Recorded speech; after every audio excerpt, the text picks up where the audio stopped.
I don't know for sure because it's not like in the game notes, but you're really efficient today, only 80 pitches. Just kind of what do you think allowed you to be like that today? I think no walks. You go from having 5 walks on Friday to having none today. Just trying to get ahead of batters. Not sure how many 3-ball counts I got to, but I think it was only around 2. And so just really trying to stay efficient, keep my ball in the zone, and again, trusting the defense, letting them work. Like ending the game on a double play like that is huge.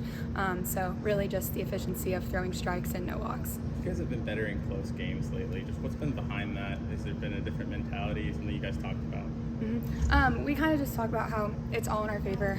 It's in our hands the rest of the season, how seeding goes and everything. We're in control of it, and so again, just trusting each other and just really trying to have each other's backs on the offensive and defensive side. And I think you're starting to see the offense and the defense continue to click at the same time rather than having the offense be really good one game and the defense not, or having the defense be good and the offense not. So if we can continue to keep having both going at the same time, I think it's going to continue to go in our favor. It seemed like you hit your stride at the right time last season. What got you to the College World Series? Is it feeling similar to that? Yes, very, very, very much. And the girls on this team are a lot closer, I feel like, than last year too. So, and the coaches do a very good job of like reminding us, like, hey, like a lot of our returners have a good like story to build off of from last year. Like we can help the newbies. Like it's not the end of the world if you lose a game. Like there is still so much left in the season, and to see that we even still hosted last year, like all the hopes are still up, and a lot of the returners are just helping the newbies like understand that it's a long season, and what you do in the regular season doesn't ultimately matter for a postseason. Brooke Elstad gave you guys that second insurance run. Can you just talk about what the senior class has just meant to you this season? I love all the seniors. I'm very, very close with all of them. You know, you've had Callie here for 4 years, who is FAMU through and through, and then to have 2 new seniors in the bullpen, Caitlin and Emily. I mean, it has been a joy to have them as my teammates. Brooke, one of my best friends, she's been awesome at third base, having her on the defensive side, and then Kendall Clark, she's my roommate. So it's just been super awesome to have all of them, and I'm gonna miss them so much. You talked about limiting the walks. Obviously, that's been a struggle at times this year. Do you think that's been more of a mental change, a physical change, and I know sometimes the umpire zone affects that a lot, but just kind of in limiting the walks and being more aggressive, kind of around the zone? I would say it's more of a mental change.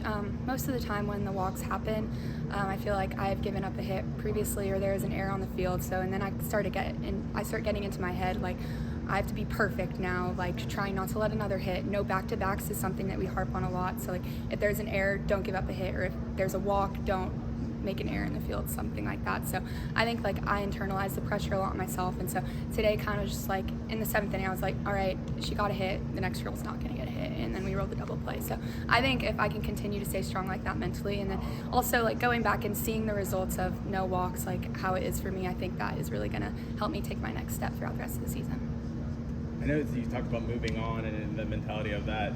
Can you learn something from losing a game where you blow the game, and just what do you learn from some of those early season losses like that? How were you able to kind of like, what were you able to take from them? It definitely, I definitely remember a lot of them. You have Oklahoma, Oklahoma State. There's been a lot of games, Texas A&M, that in the 6th and 7th inning that I've blown the lead and stuff like that. So it really is just not letting the pressure of, oh, this can't happen again. It's already happened before. If it happens again, it happens again. So it really is just like, don't internalize it. Don't think about it also when you're out there. And I feel like a lot of that also just keeps going back to the walks, just not letting the free passes happen, because it always starts with a walk or a hit or something like that. We've talked before this series about when we met, I think on Wednesday or Tuesday, whatever day it was, about like he did kind of a State of the Union for y'all and like showed y'all the SEC standings and kind of what you have to do. Just so in regards to that, kind of what was the response and how big is it to get the sweep this weekend? The sweep was huge, especially if we want that bye and to not play on Tuesday, not being the bottom 6. And something really cool is I think a lot of the teams that are tied right now that were at 10-10 all play each other within the next 2 weeks. So it's going to be really nice to see how that. And again, that goes back to it's in our hands. We play South Carolina next weekend. If we can go in there and win the series at South Carolina, that sets us up for the SEC tournament and postseason as well in seeding.